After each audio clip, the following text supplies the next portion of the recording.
بارک وسلم۔ اللہ رب العزت اپنی صفات میں کامل ہیں، بندہ اپنی صفات میں ناقص ہے۔ اللہ تعالیٰ ہر خیر کے دینے والے ہیں اور بندہ ہر خیر کا لینے والا ہے۔ بندے کی نقائص کا یہ عالم کہ یہ سامنے دیکھے تو اسے پیچھے نظر نہیں آتا، دائیں دیکھے تو بائیں نظر نہیں آتا، اوپر دیکھے تو اسے نیچے نظر نہیں آتا، جبکہ اللہ رب العزت کا دیکھنا اتنا کامل ہے۔ کالی رات ہو، کالی چٹان ہو، اس کے اوپر اگر کوئی کالی چیونٹی بھی چل رہی ہو تو اللہ رب العزت اس کو چلتا ہوا دیکھتے ہیں۔ انسان کا سننا اتنا ناقص کہ اگر ایک وقت میں یہ کسی سے گفتگو کر رہا ہو اور دوسرے لوگ بھی آپس میں قریب بیٹھے باتیں کر رہے ہوں تو اس کو بات سننے میں دشواری ہوتی ہے۔ ہم نے کتنی مرتبہ دیکھا کہ ٹیلی فون پہ بات کرتے ہوئے اگر کمرے میں کوئی دوسرا بھی بول رہا ہو تو اسے کہنا پڑتا ہے کہ جی آہستہ بولیں، مجھے بات سمجھ نہیں آ رہی، جبکہ اللہ رب العزت کا دیکھنا اتنا کامل ہے، اللہ رب العزت کا سننا اتنا کامل ہے کہ حضرت آدم علیہ السلام سے لے کر قیامت تک آنے والا آخری انسان، مرد، عورت، بچے اور بوڑھے، سب کے سب ایک میدان میں جمع ہو جائیں اور ایک ہی وقت میں اللہ رب العزت سے دعائیں مانگیں، اللہ تعالیٰ اس پر قادر ہے ان سب کی الگ الگ دعا کو سن لے۔ تو انسان اپنی صفات میں ناقص ہے، اللہ رب العزت اپنی صفات میں کامل ہے۔ انسان ہر خیر کا لینے والا ہے، اللہ تعالیٰ ہر خیر کے دینے والے ہیں۔ چنانچہ ہمارے پاس جو کچھ بھی ہے یہ ہمارا اپنا ذاتی نہیں، ملکیت نہیں، یہ سب اللہ رب العزت کی دین ہے اور اس کی عطا ہے۔ آپ ذرا غور فرمائیں، اگر اللہ تعالیٰ ہمیں صحت نہ دیتے ہم بیمار ہوتے، اگر اللہ تعالیٰ ہمیں مال نہ دیتے ہم بیکاری ہوتے، اگر اللہ تعالیٰ ہمیں بینائی نہ دیتے ہم اندھے ہوتے، گویائی نہ دیتے ہم گنگے ہوتے، سماعت نہ دیتے تو ہم بہرے ہوتے، ہاتھ پاؤں نہ دیتے تو لولے لنگڑے ہوتے، اگر اللہ تعالیٰ ہمیں کھانا نہ دیتے ہم بھوکے ہوتے، پانی نہ دیتے تو ہم پیاسے ہوتے، کپڑے نہ دیتے ہم ننگے ہوتے، اگر اللہ تعالیٰ گھر نہ دیتے بے گھر ہوتے، اولاد نہ دیتے لاولد ہوتے، اگر اللہ تعالیٰ ہمیں عزت نہ دیتے ہم دنیا میں ذلیل ہوتے، اگر اللہ تعالیٰ ہمیں عقل نہ دیتے تو ہم پاگل ہوتے۔ معلوم ہوا یہ جو عزتوں بھری زندگی ہم دنیا میں گزارتے پھر رہے ہیں یہ سب اللہ رب العزت کا کرم اور احسان ہی ہے۔ چنانچہ ہارون رشید ایک مرتبہ پیاسا تھا اور اس نے پانی مانگا تو لانے والے نے پانی کا پیالہ لا کر دیا۔ ایک اللہ والے وہاں بیٹھے ہوئے تھے، انہوں نے کہا بادشاہ سلامت، پانی پینے سے پہلے ذرا میری بات سن لینا کہ اگر آپ کو پیاس لگی ہو اور پوری دنیا میں ایک پیالہ کے سوا کہیں پانی نہ ہو اور وہ پانی والا آپ سے قیمت مانگے تو آپ کتنی قیمت دے کر پانی کا پیالہ خرید لیں گے؟ بادشاہ نے کہا کہ میں اپنی آدھی سلطنت دے کر بھی وہ پانی خریدوں گا اور پیوں گا۔ اس نے کہا اچھا، اگر آپ نے وہ پانی پی لیا اور وہ پانی آپ کے جسم میں جا کر کہیں بلاک ہو گیا، یورینیشن نہیں ہو رہی اور آپ کو سخت تکلیف ہو رہی ہے، کیونکہ جن مریضوں کا پیشاب بند ہو جاتا ہے وہ تو زندگی اور موت کی کشمکش میں ہوتے ہیں، مچھلی کی طرح تڑپ رہے ہوتے ہیں۔ اگر آپ کی یہی حالت ہو اور پوری دنیا میں ایک طبیب ہے جس کے پاس دوا ہے جس سے وہ پیشاب آسانی سے خارج ہو سکتا ہے، تو آپ بتائیں کہ کتنے پیسے دے کر وہ دوائی خریدیں گے؟ بادشاہ نے کہا کہ اپنی آدھی سلطنت دے کر بھی وہ دوائی خریدوں گا۔ اس نے کہا بادشاہ سلامت، معلوم ہوا کہ آپ کی پوری حکومت ایک پانی کا پیالہ خریدنے اور جسم سے اس کو گزار کر نکال دینے کے برابر ہے، اور آپ سوچیں آپ نے زندگی میں کتنے پیالے پانی پیا۔ کیسے کیسے مشروبات پیے، اللہ تعالیٰ کی کن کن نعمتوں کو استعمال کیا، آپ کیسے سوچ سکتے ہیں کہ آپ اللہ تعالیٰ کی نعمتوں کا شکر ادا کر سکتے ہیں؟ تو واقعی بات ایسی ہے، ہم تو اپنے سر سے لے کے پاؤں تک اللہ تعالیٰ کی نعمتوں میں ڈوبے ہوئے ہیں، بلکہ ہمیں ان نعمتوں کا استحضار بھی نہیں ہے کہ وہ نعمتیں کون کون سی ہیں۔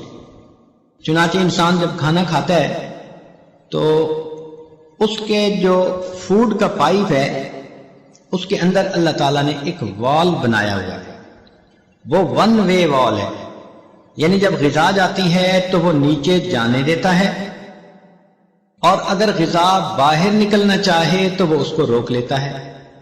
اس لیے ابھی ایک بندے نے کھانا کھایا اور ابھی وہ سر کے بل کھڑا ہو جائے تو اس کے منہ سے غذا واپس نہیں آتی، وہ وال اسے روک لیتا ہے۔ ہمیں احساس ہی نہیں کہ یہ اللہ تعالیٰ کی کتنی بڑی نعمت ہے۔ چنانچہ ہمارے ایک تعلق والے دوست ڈاکٹر ہیں نیو یارک میں، ایک مرتبہ ہمارے ہاں مہمان آئے تو ہم نے ان کے لیے بستر بچھایا۔ وہ کہنے لگے کہ حضرت میں تو لیٹ کر سونے کی نعمت سے محروم ہوں۔ پوچھا وہ کیوں؟ کہنے لگے کہ وہ جو کھانے کی نالی کے اندر ایک وال ہوتا ہے وہ میرا وال لیک ہو چکا ہے، چنانچہ اگر میں لیٹ جاؤں تو میرے پیٹ کا جتنا بھی کھانا ہوتا ہے وہ منہ کے راستے باہر آتا ہے، لہذا میں لیٹ نہیں سکتا، مجھے ساری رات بیٹھ کے سونا ہے۔ چنانچہ ہم نے دیکھا کہ ساری رات وہ بندہ بیٹھا اور ایسے بیٹھے بیٹھے اوٹ لگا کر سویا۔ اس دن ہمیں محسوس ہوا کہ اے اللہ، لیٹ کر سو جانا بھی آپ کی کتنی بڑی نعمت ہے۔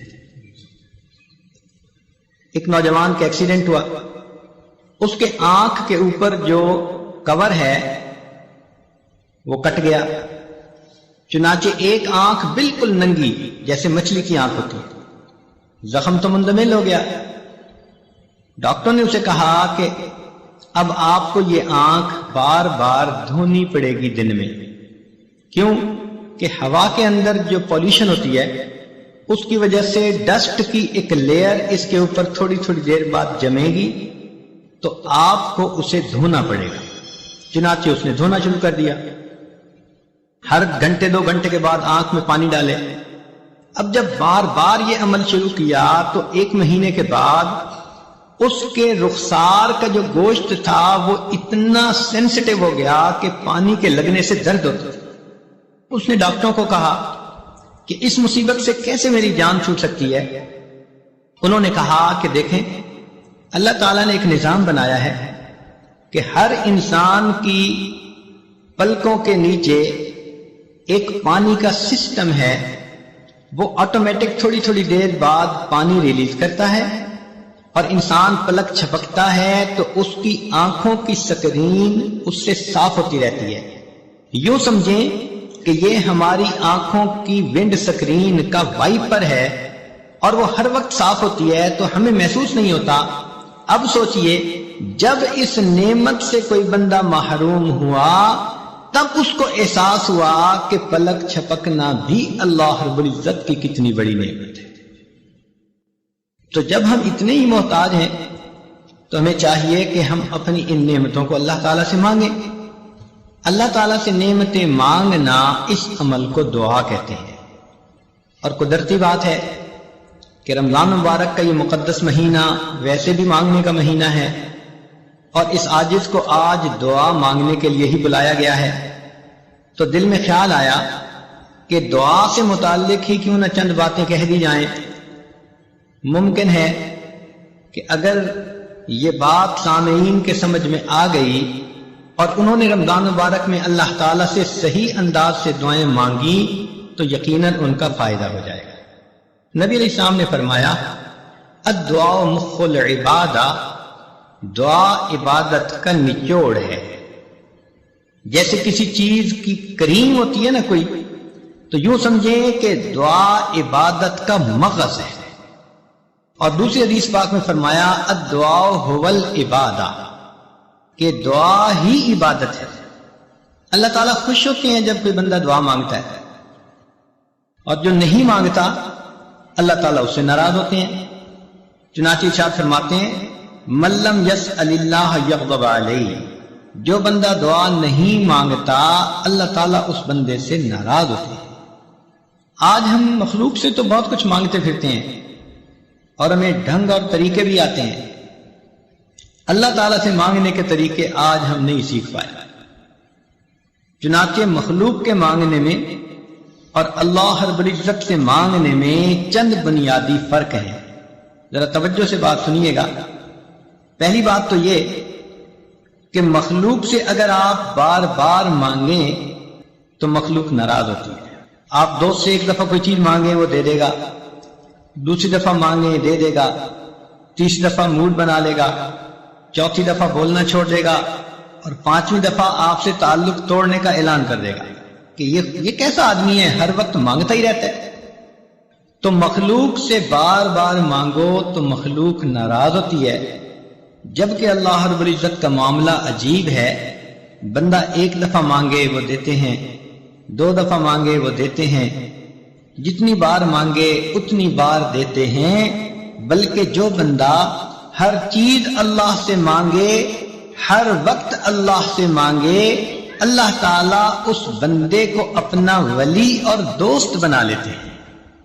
وہ فرماتے ہیں کہ یہ ہمارا ایسا بندہ ہے کہ ہمارے سوا کسی اور سے یہ مانگتا ہی نہیں۔ ایک دوسرا فرق یہ ہے کہ اگر ہم مخلوق سے کوئی مانگے تو کئی مرتبہ دے تو دیتے ہیں مگر غصے میں آ کے دیتے ہیں۔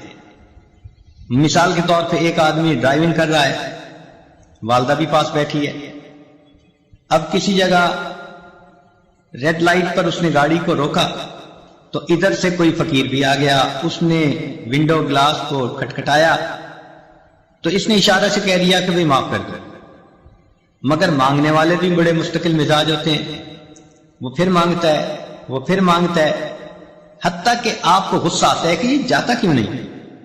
اتنے میں آپ کی والدہ کہہ دیتی ہے کہ بیٹا اسے کچھ دے دو۔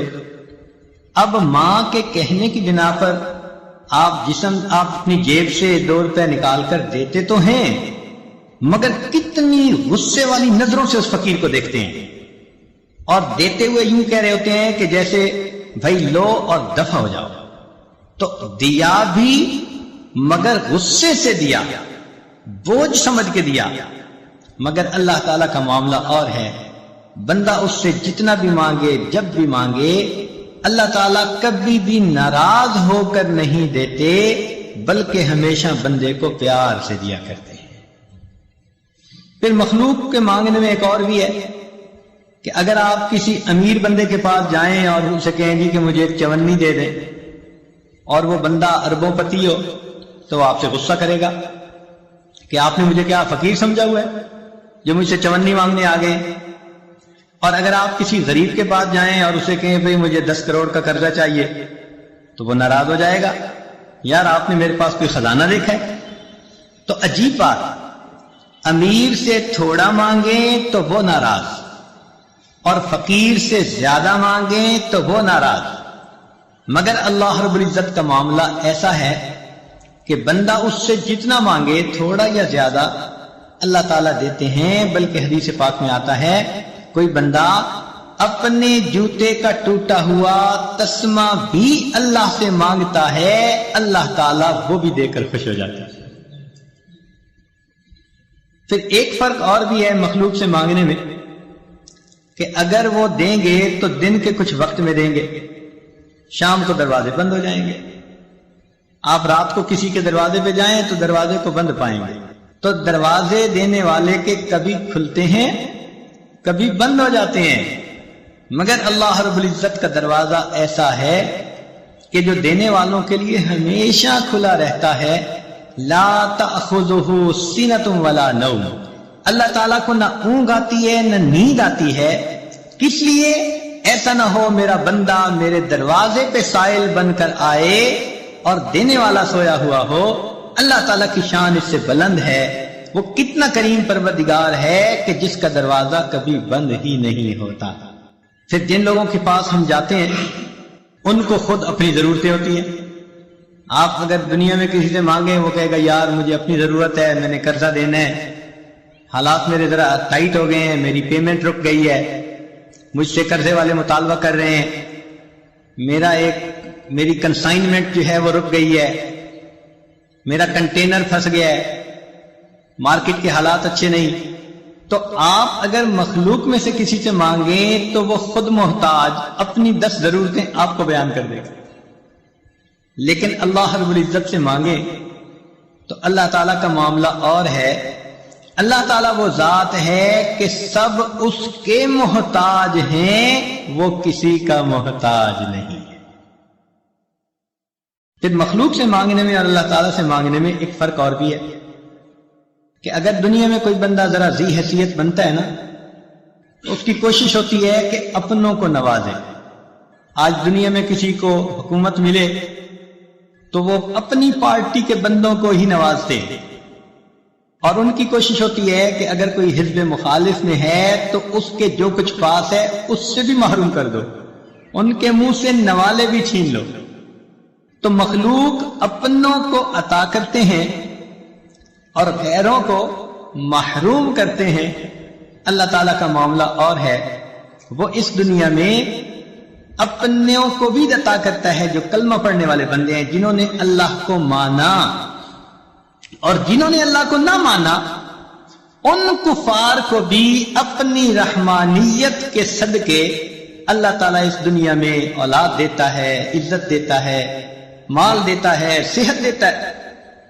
تو معلوم ہوا کہ اللہ تعالیٰ وہ ذات ہے جو فقط اپنوں کو ہی نہیں نوازتے، وہ اس دنیا میں اپنے غیروں کو بھی عطا فرما دیتے ہیں، وہ یاروں کو بھی دے دیتے ہیں اس دنیا میں اور غداروں کو بھی دے دیتے ہیں، بلکہ اپنوں کو تو دال ساگ پہ راضی کر دیتے ہیں اور غداروں کو تو معلوم نہیں کیا کیا تر لقمے کھلا دیتے ہیں۔ فرماتے ہیں کہ اگر مجھے ایمان والوں کا ڈر نہ ہوتا، خوف نہ ہوتا کہ یہ بہک جائیں گے، تو ان کافروں کی چھتوں کو، ان کی سیڑھیوں کو، ان کے گھروں کو میں سونے کا بنا دیتا، اس لیے کہ پوری دنیا میری نظر میں مچھر کے پر کے برابر بھی حیثیت ہے۔ پھر مخلوق سے مانگنے میں اور خالق سے مانگنے میں ایک اور فرق بھی ہے کہ جس سے آپ کو مانگنا ہے پہلے آپ کو اس سے تعلق بنانا پڑے گا، تحفے طائف لے کے جانے پڑیں گے۔ تو دنیا میں کسی کے پاس جاؤ تو پوچھیں گے کیا لائے ہو، کیا گفٹ لائے، افسر صاحب کے لیے کیا کچھ لائے۔ تو دنیا میں کسی کے پاس جاؤ تو جواب ملے گا کہ کیا لائے ہو، جبکہ اللہ رب العزت وہ ذات ہے کہ جب بھی اس کے دروازے پہ بندہ جائے وہ ہمیشہ بندے سے یہ پوچھتا ہے میرے بندے تم میرے دروازے پر کیا لینے کے لیے آئے ہو۔ مخلوق کے بارے میں دیکھا کہ اگر وہ کسی پہ کچھ احسان کریں بھی اور انہیں اڑتی ہوئی خبر ملے کہ فلاں بندہ تو میرے بارے میں الٹی بات کر رہا تھا، تو وہ شک کی بنا پر بھی اپنے ان احسانات کو، تعاون کو روک دیتے ہیں۔ حقیقت نہیں تھی بات، ایسے ہی کسی نے بات کر دی، کیونکہ یہ اس کو دے رہے ہیں، احسان کر رہے ہیں، تو شک کی بنا پر اس بندے کو محروم کر دیں گے۔ اور اللہ تعالیٰ کیا ذات ہے، سبحان اللہ، کہ اس کے بندے اگر بتقاضائے بشریت گناہ بھی کر بیٹھتے ہیں، حکم خدا کو توڑ بھی بیٹھتے ہیں اپنی جہالت کی بنا پر، اللہ تعالیٰ اپنی نعمتوں سے محروم پھر بھی نہیں کرتا۔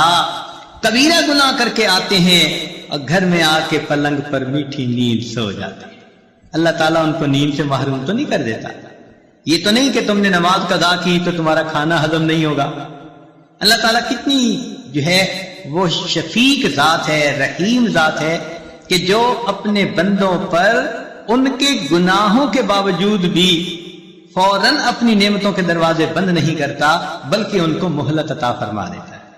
تو اس سے معلوم ہوتا ہے کہ اگر بندے نے لینا بھی ہو تو مخلوق سے مانگنے کی بجائے اپنے پروردگار سے مانگے، مگر یہ مانگنا بھی ایک عمل ہے جو سیکھنا پڑتا ہے۔ آپ نے دیکھا ہوگا کورس کے اندر اپلیکیشن دینی ہو نا، تو ہر بندہ تو وہ فارم بھر ہی نہیں سکتا، تو لوگ بیٹھے ہوتے ہیں جو کہتے ہیں جی آئیں ہم آپ کو فارم بھرنا سکھا دیتے ہیں۔ آپ نے پاسپورٹ کے لیے اپلائی کرنا ہے تو درخواست میں کتنی ٹیکنیکل پوائنٹس باتیں ہوتی ہیں، تو بندہ ضرور ہیلپ مانگتا ہے کسی سے کہ بھئی میں ایسا نہ ہو کہ کہیں غلط انفارمیشن پہ دے بیٹھے. عمرہ حج کا ویزا ہو تو کسی نہ کسی جاننے والے سے پوچھتا ہے کہ بھئی میں نے اپلیکیشن کیسے بھری ہے. اسی طرح اللہ والے وہ دعا مانگنے کا عمل جانتے ہیں. ہمیں ان سے پوچھنا چاہیے کہ جی ہم نے اگر اللہ تعالیٰ سے کوئی دعا کرنی ہے تو یہ بھی تو ایک اپلیکیشن بھرنے کی مانند ہے نا. تو ہم کیسے اپلیکیشن بھریں کہ اپروو ہو جائے؟ ہم نے دنیا میں دیکھا کہ اگر اپلیکیشن پراپر نہ بھری ہوئی ہو نا تو ریجیکٹ ہو جاتی ہے. بالکل یہی معاملہ اگر دعا پورے آداب کے ساتھ نہ مانگی جائے تو دعا بھی اللہ تعالیٰ کے حضور قبول نہیں ہوتی. اب ہم پھر پریشان ہوتے ہیں وہ جی ہماری دعائیں قبول کیوں نہیں ہوتی، اور معاذ اللہ ایسے الفاظ کہہ بیٹھتے ہیں جی اللہ تعالیٰ تو ہماری سنتا ہی نہیں. حالانکہ ان ربی لسمیع الدعا، میرا پروردگار تو ہر بات کو دعا کو سنتا ہے. تو کیوں ایسا کہتے ہیں؟ بجائے اس کے کہ ہم یہ سوچیں اللہ تعالیٰ قبول نہیں کر رہے، کیوں نہ ہم یہ سوچیں کہ ممکن ہے ہماری دعا کے مانگنے میں کوئی فرق اور کمی ہو جس کی وجہ سے وہ قبولیت کے درجے پہ ہی نہ پہنچ رہی. ایک بات یہاں اور بھی ذرا کلیئر کرنی ضروری ہے. ایک ہوتا ہے دعائیں کروانا اور ایک ہوتا ہے دعائیں لینا. دعائیں کروانا بھی عبادت ہے، نیک کام ہے، لیکن دعائیں لینا اس سے بھی بڑا نیک کام ہے. دعائیں کروانا تو یہ ہوا امی دعا کرو، ابو دعا کریں، حضرت جی دعا کریں، سر آپ میرے لیے دعا کریں، یہ تو ہوا دعا کروانا. یہ بھی کہنا چاہیے نبی علیہ السلام نے اس کی بھی تلقین فرمائی. چنانچہ عمر رضی اللہ عنہ ایک مرتبہ عمرے پہ جا رہے تھے تو نبی علیہ السلام نے ان کو رخصت کرتے ہوئے فرمایا کہ بھائی ہمیں اپنی دعاؤں میں نہ بھولنا. تو نبی علیہ السلام کا یہ فرمانا امت کی تعلیم کے لیے تھا. ہم بھی دعاؤں کے لیے کہیں نیک لوگوں کو، بڑوں کو، لیکن اس سے بھی بڑا رتبہ اور درجہ یہ ہے کہ ہم ان کی دعائیں لینے والے بن جائیں. دعائیں لینا کیا ہوتا ہے؟ کہ انسان اتنا اچھا بنے، اتنا نیک بنے کہ اس کو دیکھ کر بے اختیار اس کے ماں باپ، اس کے پیر استاد کے دل سے اس کے لیے دعائیں نکل گئی. تو آج دعائیں کروانے والے بہت ہیں، دعائیں لینے والے بہت تھوڑے. تو کوشش یہ کرنی چاہیے کہ اللہ تعالی ہمیں دعائیں لینے والا بنا. حدیث پاک میں آتا ہے کہ نبی علیہ الصلوۃ والسلام کے 3 شاگرد تھے اور تینوں کا نام عبداللہ تھا، اور وہ اتنا خدمت میں پیش رہتے کہ نبی علیہ الصلوۃ والسلام کا دل خوش ہوتا. آپ تہجد کی نماز میں ان تینوں کا نام لے کر ان کے لیے دعا مانگتے تھے. اس کا نتیجہ کیا نکلا کہ وہ تینوں دنیا کے اندر بہت عزتیں پانے والے بزرگ بنے. چنانچہ ان میں سے عبداللہ ابن عباس لانو امام المفسرین بنے، عبداللہ ابن عمر رضی اللہ تعالیٰ عنہ امام المحدثین بنے، اور عبداللہ ابن مسعود رضی اللہ عنہ امام الفقہاء بنے. اللہ نے تینوں کو ایسا بخت لگا دیا. تو یہ جو ہوتا ہے نا بڑوں کی دعائیں لینا، یہ اللہ رب العزت کی بہت بڑی مہربانی ہوتی ہے. بہرحال ایک بات ذہن میں رکھیے کہ آج ہم جو کوتاہی کرتے ہیں نا دعا مانگنے میں، وہ یہ ہوتی ہے کہ ایک تو ہم جلدی مایوس ہو جاتے ہیں. ہم چاہتے ہیں آج ہم نے دعا مانگی اور بس شام ہونے سے پہلے دعا کی قبولیت سامنے نظر آ جائے. آج کل عورتیں ایسے سمجھتی ہیں کہ جیسے ہم نے خاوند کو صبح کام کہا تو شام تک ہونا چاہیے، اگر نہیں ہوا تو شکوہ کریں گے. یہ اللہ تعالیٰ کو بھی اسی طرح ڈیل کرتی ہے کہ جی ہم نے فجر کی نماز میں دعا مانگی تھی اور شام تک دعا قبولی نہیں ہوئی. ادھر بھی شکوے کرنے بیٹھ جاتی ہیں.